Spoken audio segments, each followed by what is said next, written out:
Welcome back to lectures in physiology. This is where we get to continue with part B of lecture 7 in endocrinology. So we are still discussing endocrinology, but this is the part B of lecture 7.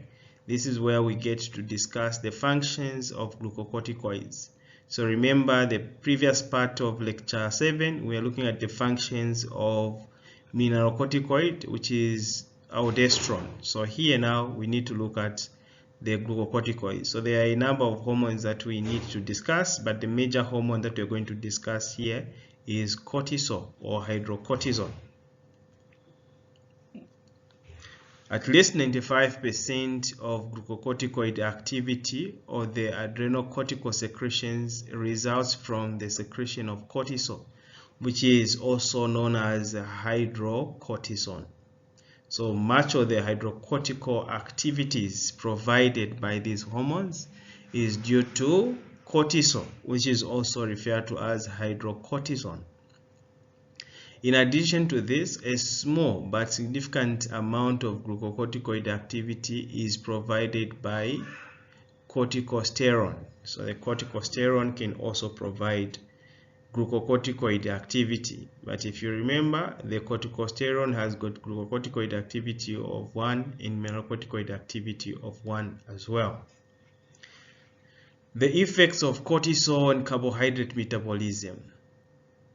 The major effect of cortisol on carbohydrate metabolism is going to stimulate gluconeogenesis, stimulation of gluconeogenesis. By far the best known metabolic effect of cortisol and other glucocorticoids on metabolism is their ability to stimulate gluconeogenesis, the production of glucose from non-carbohydrate sources by using proteins or fat is called gluconeogenesis. Cortisol is going to encourage the production of glucose from non-carbohydrate sources, which is called gluconeogenesis. This results mainly from two effects of cortisol. Cortisol increases the enzyme required to convert amino acids into glucose in the liver cells. So you're going to convert amino acids into glucose. That's one form of gluconeogenesis.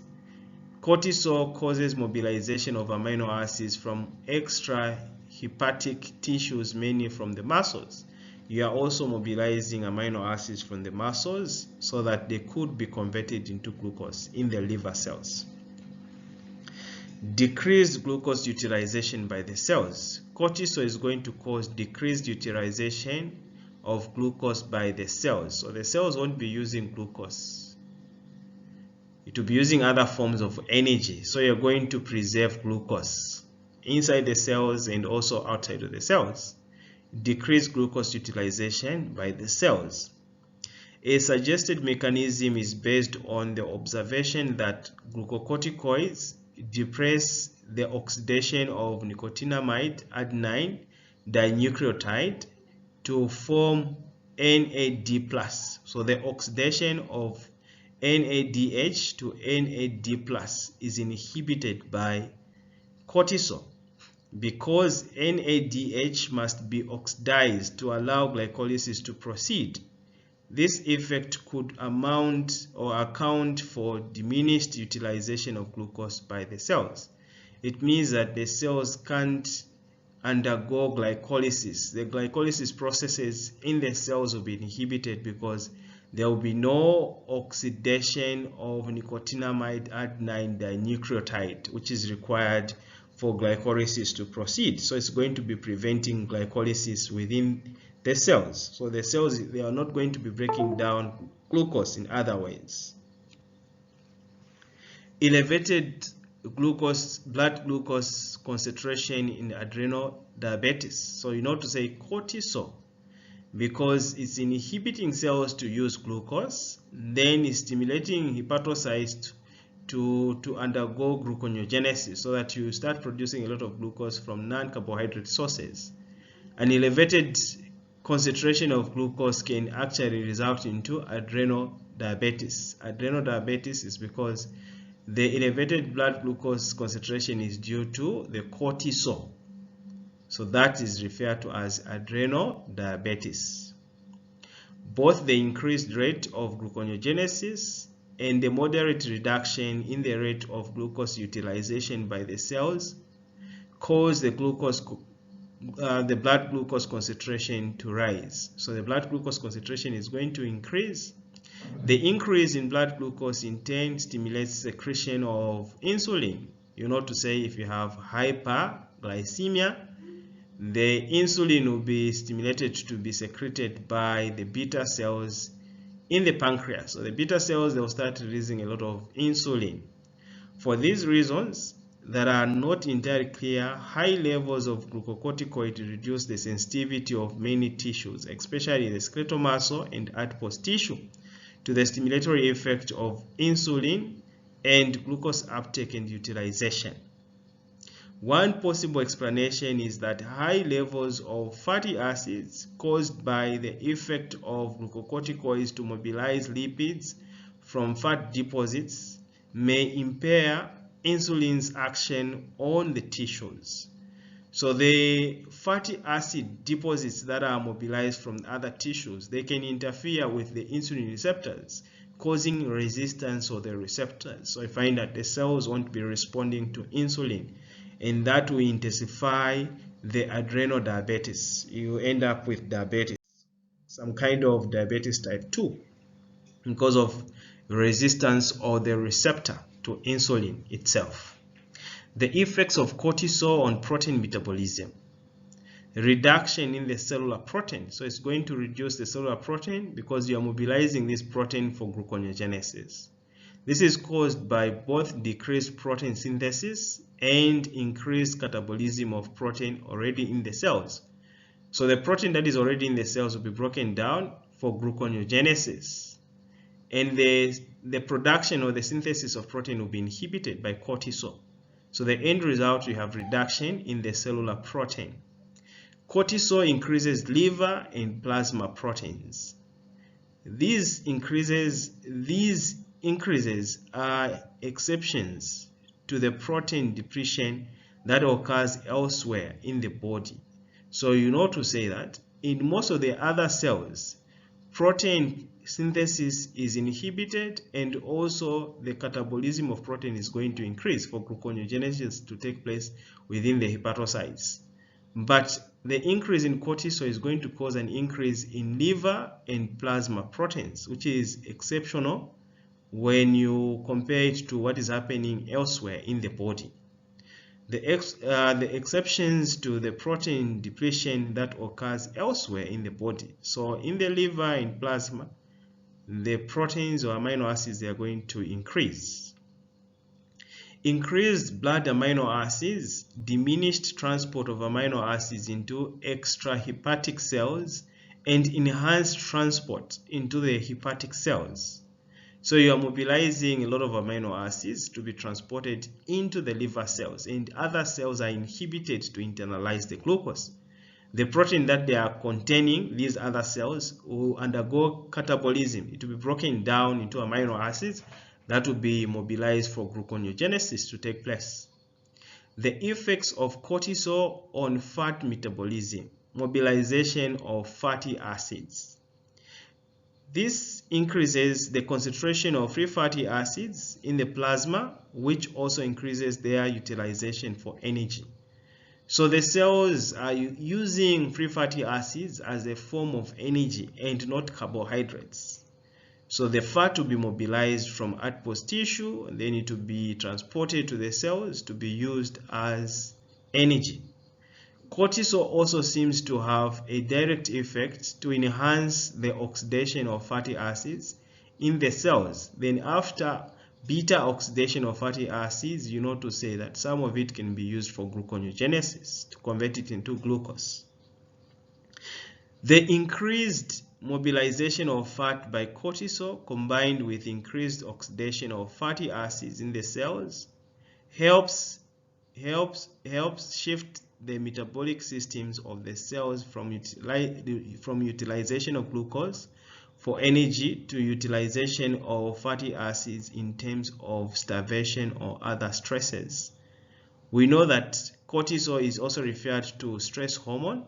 So you find that if you are under stress, The cortisol will encourage the cells to utilize free fatty acids as a source of energy and inhibiting them to use glucose.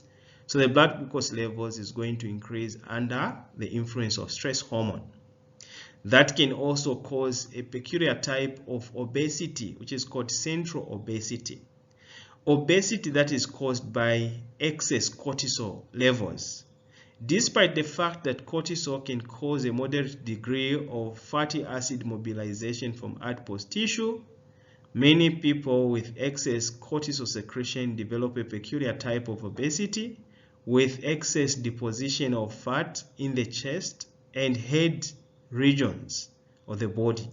So the head, you have a moon face because there's a lot of fat deposition in the head and the neck region, and also the chest. There's a lot of fat deposit in the chest that will give you the buffalo tassel, the buffalo-like tassel, and a rounded moon face because of the special type of deposition of this fat in the body.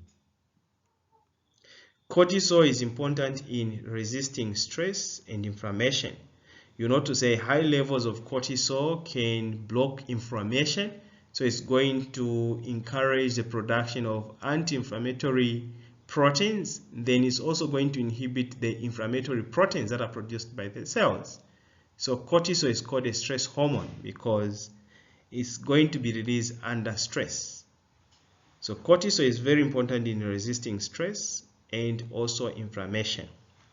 Almost any type of stress, whether physical or neurogenic, causes an immediate and marked increase in adrenal corticotropin hormone secretion by the anterior pituitary gland, followed within minutes by greatly increased adrenal cortical secretion of cortisol. So this is the pathway that is going to increase the production of cortisol. If you are under stress, the hypothalamus will be stimulated to release a lot of corticotropin releasing hormone that will be transported by the portal system to the anterior pituitary gland to stimulate the cells, the corticotropes. Remember, the corticotropes will be stimulated to release a lot of adrenal corticotropin hormone. The adrenal corticotropin hormone will be transported by the cardiovascular system to the adrenal cortex to stimulate the production and secretion of cortisol from the zona fasciculata. That is what is happening there. So in terms of stress, whether physical or neurogenic stress, is going to stimulate the release of cortisol. Some of the different types of stress that increase cortisol release are as follows. So these are just examples of stress that can cause an increase in cortisol secretion. Trauma of almost any type, so any form of trauma to the body will increase the secretion of cortisol. Infection, when there are infection, you increase the secretion of cortisol. Intense heat or cold, when it's very hot because of the stress, you produce a lot of cortisol. Injection of norepinephrine and other sympathomimetic drugs. The sympathomimetic drugs, these are drugs that can mimic the function of norepinephrine and epinephrine. So they are called sympathomimetic drugs. All these, they can also increase the production and secretion of cortisol. Surgery is some kind of trauma as well. So surgery can increase stress and production of cortisol. Injection of necrotizing substances beneath the skin, any substance that can injure the cells beneath the skin, will also stimulate the production of cortisol. Restraining an animal so that it cannot move, so restraining dogs, restraining cows, or whatever animal. If you tie it to the tree, you tie it anywhere, you find that it will start producing a lot of cortisol because it's under stress. Almost any type of disease also, it can stimulate the release of cortisol. The anti-inflammatory effect of high levels of cortisol. So remember, the anti-inflammatory effects of cortisol can only be seen if there is a higher concentration of cortisol that is being produced and secreted. The administration of large amounts of cortisol can usually block this inflammation or even reverse many of its effects once it has begun. So once the inflammation has begun, then you give high doses of cortisol. It can reverse the inflammation, or it can also inhibit inflammation to take place. So you find that cortisol can be used as an anti-inflammatory drug. So you can give cortisol to inhibit inflammation. It can also be used in allergic reactions, because that will inhibit inflammation to take place. So in allergic reactions, high doses of cortisol can be given because it will reverse inflammation. When large amounts of cortisol are secreted or injected into the person, the cortisol has two basic anti-inflammatory effects. It can block the early stages of inflammation process before inflammation even begins, or if inflammation has already begun, it causes rapid resolution of inflammation and increased rapidity of healing. So it's going to help in healing, to inhibit inflammation, or to reverse it if it has already started. These effects are explained further as follows. So these are the explanation why cortisol is going to inhibit inflammation and also reverse inflammation. The first one, cortisol stabilizes the lysosomal membranes. Remember, the lysosomes are the ones that will contain enzymes that are involved in exocytosis and also phagocytosis. Phagocytosis, they're fused with the rhizosome. So if the rhizosome are still intact, there will be no release of enzymes that can cause damage to the tissue that can result into inflammation. So you know to say cortisol is going to stabilize the lysosomal membrane so that there is no enzymes that are leaving the lysosome to cause inflammation or to cause production of cytokines. Cortisol decreases the permeability of the capillaries. So if the permeability of the capillaries is reduced, it means there will be less extravasation of white blood cells. The white blood cell won't be leaving the cardiovascular system to go to the inflamed areas, or the fluids won't be moving much from the cardiovascular system to the inflamed areas with cortisol, because the cortisol is basically reducing the permeability of the capillaries. Cortisol decreases both migration of white blood cells into the inflamed areas and phagocytosis or the damaged cells. So it's inhibiting extravasation of white blood cells to move from the cardiovascular system to the inflamed areas. Cortisol suppresses the immune system, causing lymphocyte reproduction to decrease markedly.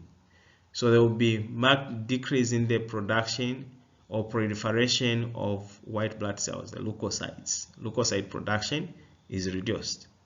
Cortisol attenuates fever mainly because it reduces the release of interleukin-1 from white blood cells. You know to say interleukin-1 is involved in fever. It's going to attract white blood cells by the process called chemotaxis. So the chemotaxis will be reduced because the interleukin-1 won't be produced more by white blood cells. The other effects of cortisol blocks the inflammatory response to allergic reactions. So it's going to reduce allergic reactions, effect on blood cells and on immunity in infectious diseases. Cortisol is going to decrease the number of eosinophils and lymphocytes in the blood because their production or reproduction is reduced. This effect begins within few minutes after the injection of cortisol and becomes marked with few hours. So few hours, few minutes, you will see the effect of cortisol because it will reduce the production and the release of eosinophils, lymphocytes from the bone marrow. The cellular mechanism of cortisol, how is it going to inhibit the cells to produce inflammatory proteins? Cortisol, like other steroid hormones, exerts its effect by first interacting with intracellular receptors in the target cells. Cortisol is an example of steroid hormones, so it will be transported bound to plasma proteins. The cortisol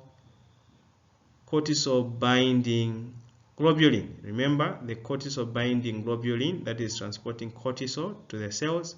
Then when it gets to the target cells, it will cross the plasma membrane of the cells to enter the cells. Then it will bind to receptors within the cytoplasm, the intracellular receptors. the cortisol receptor complex now can migrate to the nucleus to inhibit certain transcription and to facilitate other transcription. Because cortisol is lipid soluble, it can easily diffuse through the cell membrane, like I've already explained. Once inside the cell, cortisol binds with protein receptor in the cytoplasm. Excuse me. The hormone receptor complex then interacts with specific regulatory DNA sequences called glucocorticoid response elements to induce or repress gene transcription. So it can induce or repress gene transcription.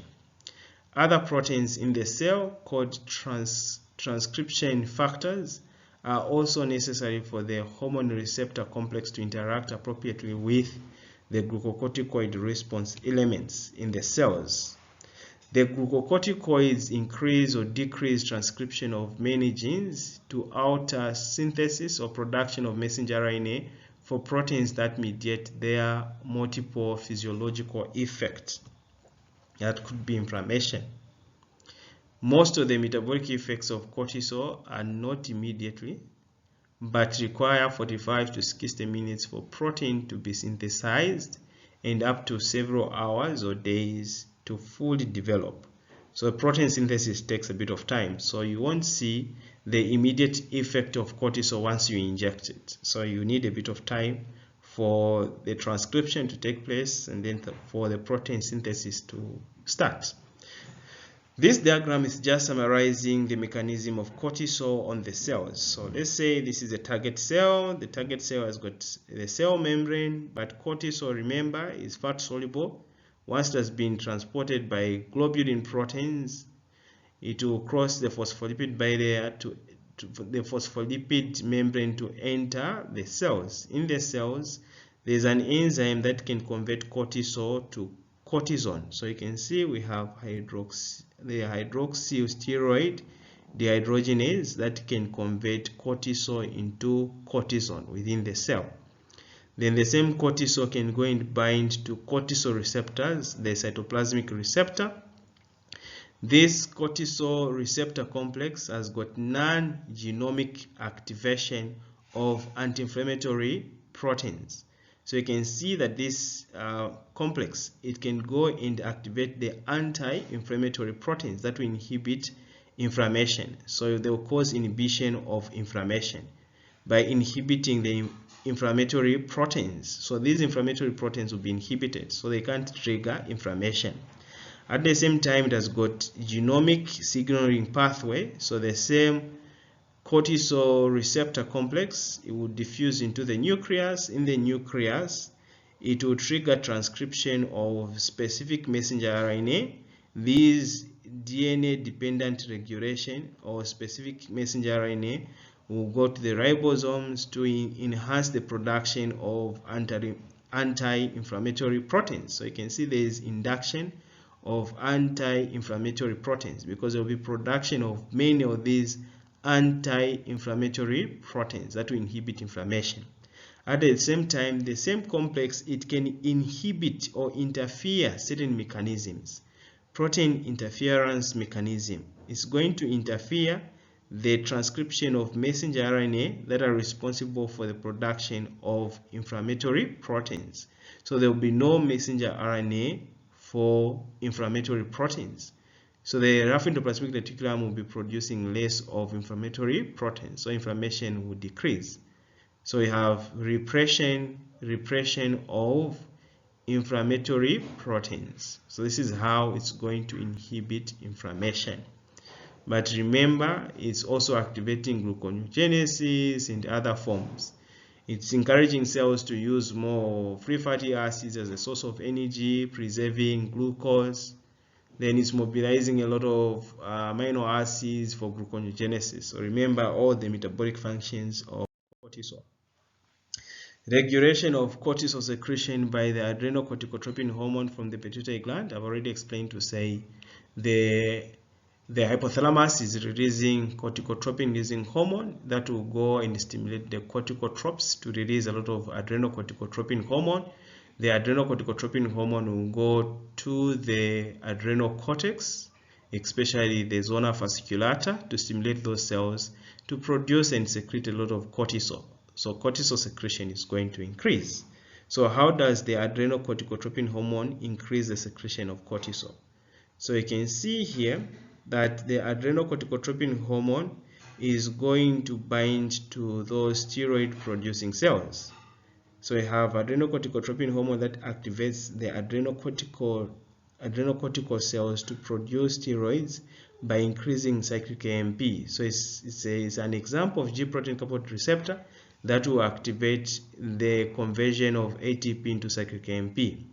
So the principal effect of adrenocorticotropin hormone on the adrenocortical cells is to activate adenyl cyclase. So you have the G protein that will be activated, that will activate other enzymes. The phospholipase C adenyl cyclase enzyme is activated by the alpha protein subunit. The adenyl cyclase enzyme will convert ATP into cyclic AMP in the cells. This then induces the formation of cyclic AMP in the cell cytoplasm, reaching its maximal effect in about 3 minutes. So it's very fast.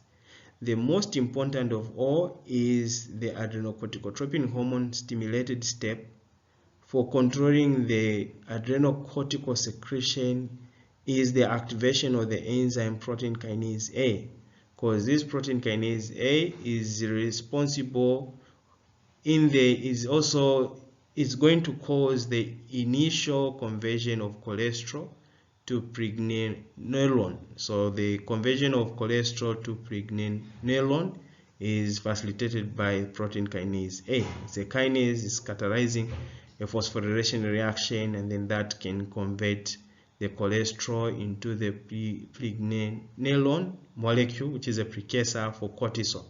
So these cells of the zona fasciculata, they are going now to convert this precursor into the cortisol and the other forms of glucocorticoids that are produced by the zona fasciculata.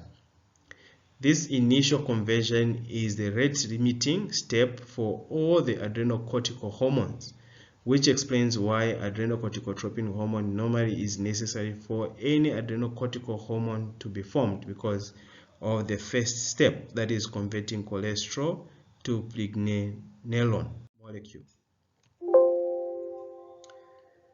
The inhibitory effect of cortisol on the hypothalamus and on the anterior pituitary to decrease adrenocorticotropin hormone, the negative feedback mechanism. So we said the hypothalamus is the one that is responsible for production of corticotropin releasing hormone. For it to produce corticotropin releasing hormone, it requires a stimulus. So a stimulus could be stress.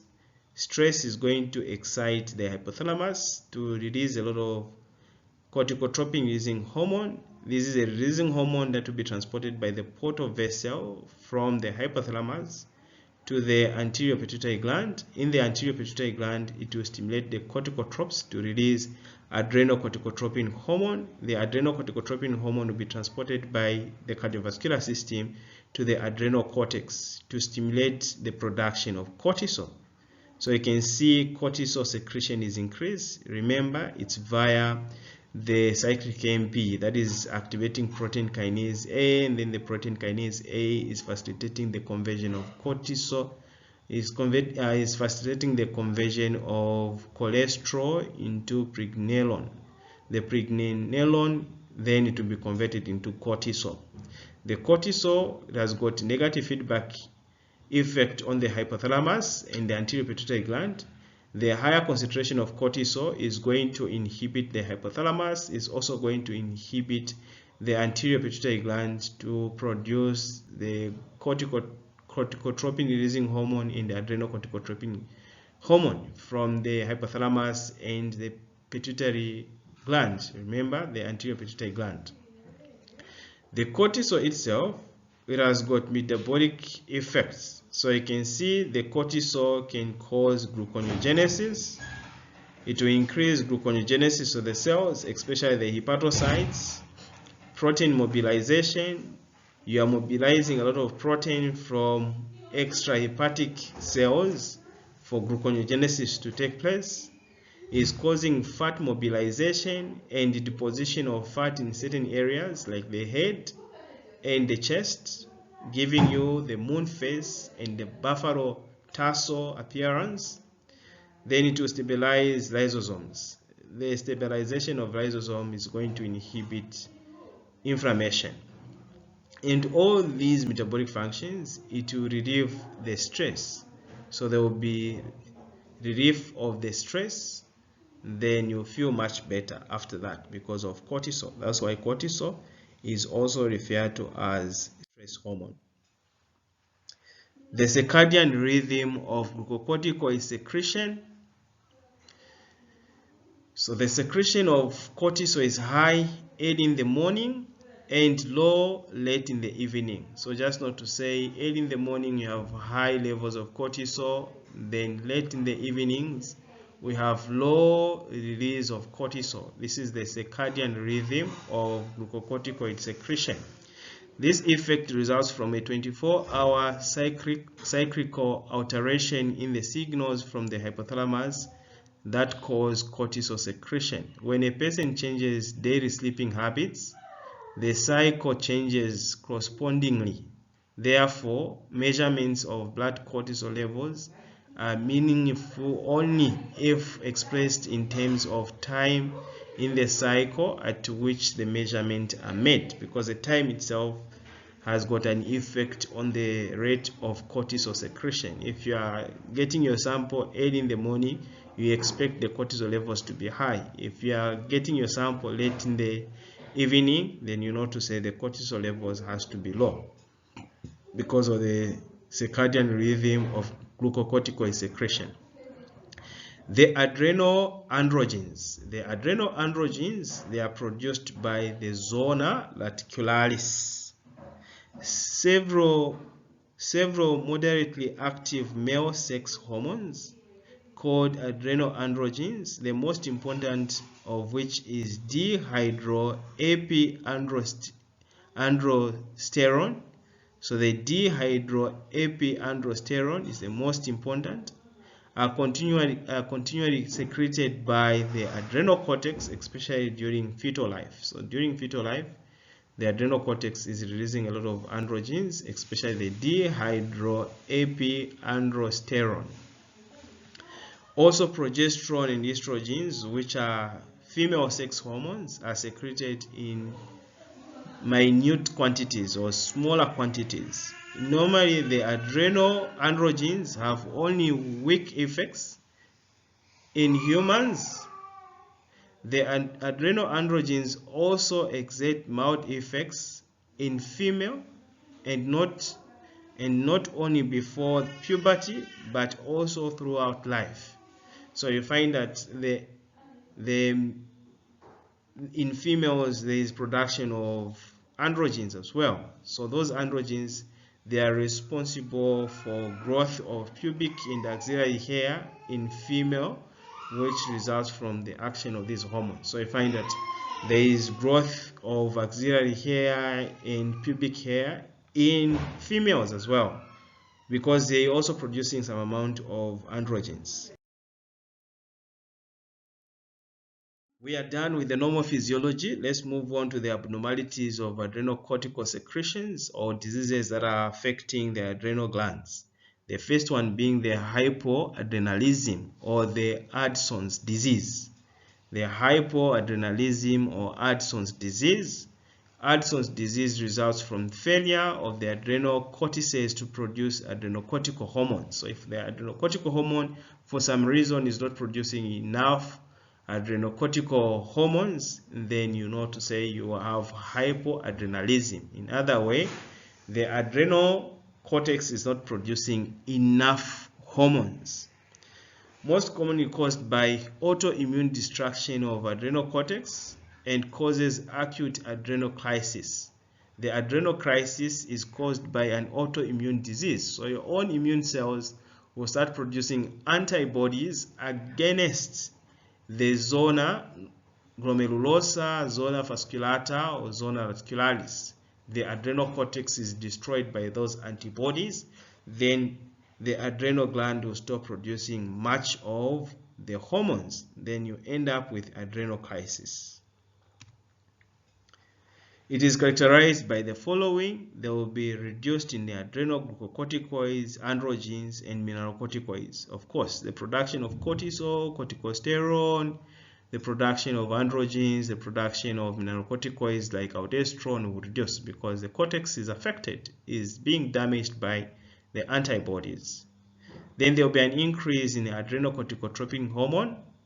The adrenocorticotropin hormone is going to increase in circulation. Why? It's because there will be no negative feedback mechanism. Because for you to reduce the production of adrenocorticotropin hormone, you need high levels of cortisol, you need high levels of aldosterone. So without high levels of cortisol, there will be nothing to turn down the production and secretion of adrenocorticotropin hormone. So you have an increase in the production of adrenocorticotropin hormone. So low cortisol levels stimulates adrenocorticotropin secretion by negative feedback mechanism, if you remember that.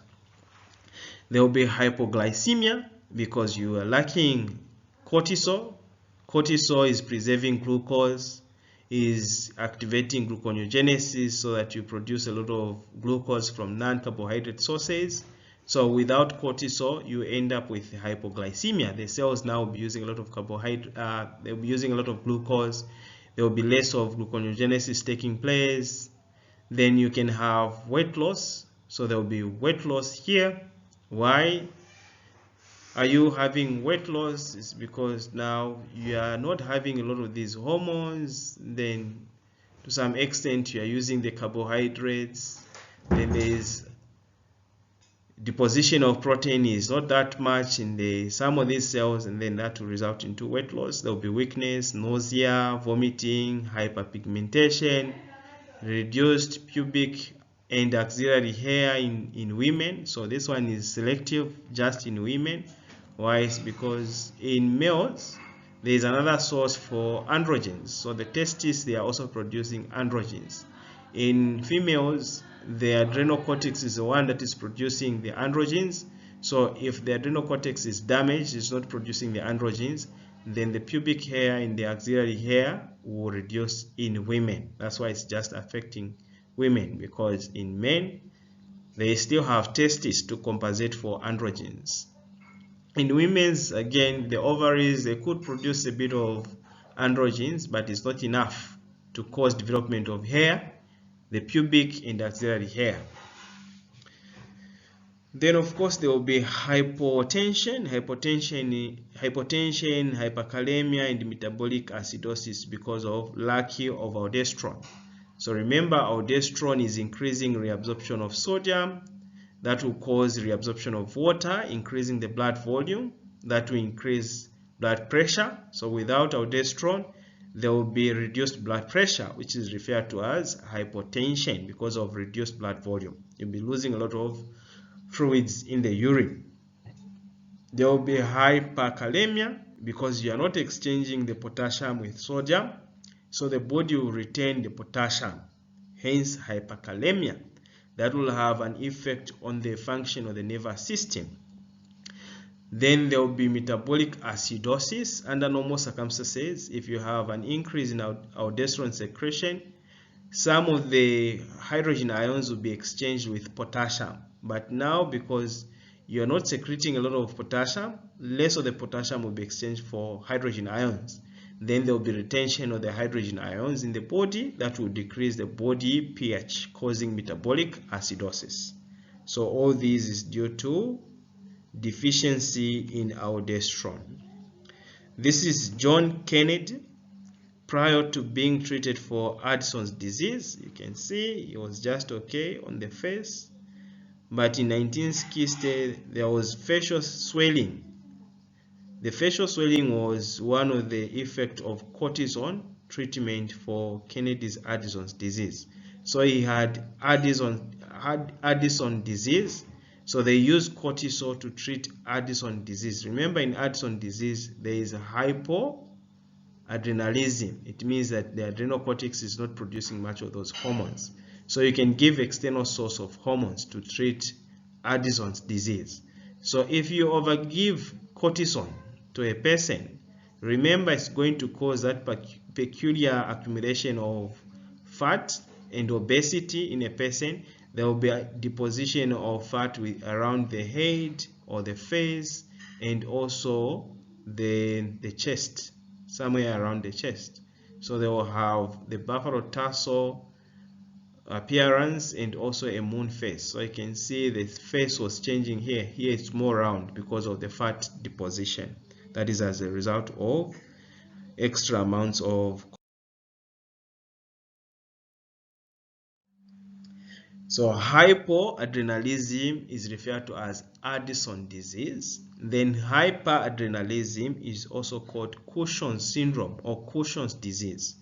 Cushing syndrome. So hyperadrenalism is also referred to as Cushing's disease or Cushing syndrome. This is caused by hypersecretion by the adrenal cortex. So the adrenal cortex is overproducing the hormones, most commonly by administration of pharmacological doses of glucocorticoids. So if you overgive glucocorticoids, you can have hyperadrenalism, external sources of glucocorticoids. So in the case of treating Addison's disease, you overgive the glucocorticoids, you end up with hyperadrenalism. So the person is changing from hypoadrenalism to hyperadrenalism. So it is called Cushing's disease when it is caused by overproduction of adrenocorticotropin hormone. The anterior pituitary gland is producing adrenocorticotropin hormone. So if it overproduces adrenocorticotropin hormone, it will go into overstimulate the adrenal cortex to produce more of the hormones, the mineralocorticoids and glucocorticoids, especially the glucocorticoids. So it is characterized by the following: an increase in cortisol and androgen levels. So there will be an increase in cortisol and androgen levels because the adrenocorticotropin hormone has got more effect on zona fasciculata and zona articularis. It has got little effect on zona glomerulosa. So the production of aldosterone won't be that much as compared to cortisol and androgens. An increase in adrenocorticotropin hormone, if caused by overproduction of adrenocorticotropin hormone, we said is called Cushing syndrome. So there will be an increase in adrenocorticotropin hormone. Why? It's because you have here now the adrenocorticotropin hormone is the one that is overstimulating the adrenal cortex to produce a lot of glucocorticoids. So if it's caused by an increase in the production of adrenocorticotropin hormone, it is referred to as Cushing syndrome. There will be hyperglycemia. It's the opposite now. Here you're going to have hyperglycemia because of cortisol. Cortisol is going to inhibit cells to use glucose. It's going to prevent glycolysis in the cells. At the same time, it's going to encourage gluconeogenesis. It's going to mobilize free fatty acids, amino acids for gluconeogenesis. So the end result, you're going to have high glucose levels in the blood, which is called hyperglycemia.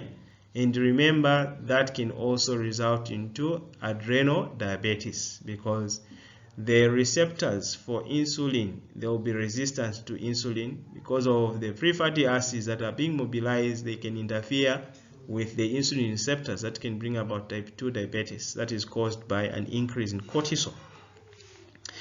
There is central obesity, round face, supraclavicular fat deposit, giving you the buffalo hump, tarsal. So you will see this man or a lady that looks like a buffalo because of the fat deposition in the chest region and also the supraclavicular fat. Then the deposition of fat around the face, it will give them a round face or a moon face. There is poor wound healing. Why? It's because just like in diabetes, when you have high levels of glucose in the blood, it's very difficult for these wounds to heal. Why? It's because the blood is sweet, so there are a lot of proliferation of bacteria. At the same time, to say cortisol is going to inhibit inflammation. Cortisol is going to inhibit the production of inflammatory proteins. So there will be no fever, then it will be very difficult to combat disease or pathogens that can cause disease. So there will be poor wound healing. Hypertension of course is due to aldosterone. If you are also producing a lot of aldosterone, the aldosterone will cause reabsorption of sodium in exchange for potassium, and that will increase reabsorption of water. Blood volume is going to increase, blood pressure is going to increase. Then you'll be hypertensive. There will be osteoporosis. So there is bone weakness. So to some extent you have osteoporosis, whereby there is bone weakness, so you'll be more prone to fractures as well. This is a diagram of an individual presenting clinical signs of hyperadrenalism or Cushing's disease. So you can see the deposition of fat in the abdomen and also the chest, the deposition of fat on the face, giving them a moon face or round face. Then you have red cheeks. Why? Is because of ecchymosis that can take place there. We have the fatty pads in the neck region because of deposition of fat there. Bruisability of the skin with ecchymosis. The skin is very thin, then it can easily be bruised. Then you can also appreciate the stria on the abdomen. The stria, these are striations. The pendulous abdomen because of deposition of fat. You have the caput belly. Then there is poor muscle development because you are breaking down proteins in the fat in the muscles. So you're breaking down proteins in the muscles. In some of those proteins, they could be actin and myosin. So there is poor muscle development. Then there is poor wound healing. Why? It's because of the effect of cortisol. We said cortisol is increasing the glucose levels, so the blood is sweet. There will be proliferation of bacteria in the wounds, and also it's inhibiting inflammation. It's also inhibiting the production of white blood cells, so your immunity is somehow suppressed by the cortisol. So you find all that will cause the symptoms of Cushing's disease. Okay. So this is just extra slides showing you some more clinical signs of hyperadrenalism, the striations in the pot belly, the purple striations, the fat deposition in the upper abdomen, the thorax, the face, the moon face, and within the hands. Then you can also see that the skin is thin. After the treatment, you can see the moon face here. The moon face is due to hyperadrenalism. Then after treatment, it can go back into the normal. So you can see the facial appearance, the obesity in a man with Cushing's disease before and after treatment or after surgery. So you can see here he had a round face, but after surgery or treatment, the face went back to normal structure or normal anatomy.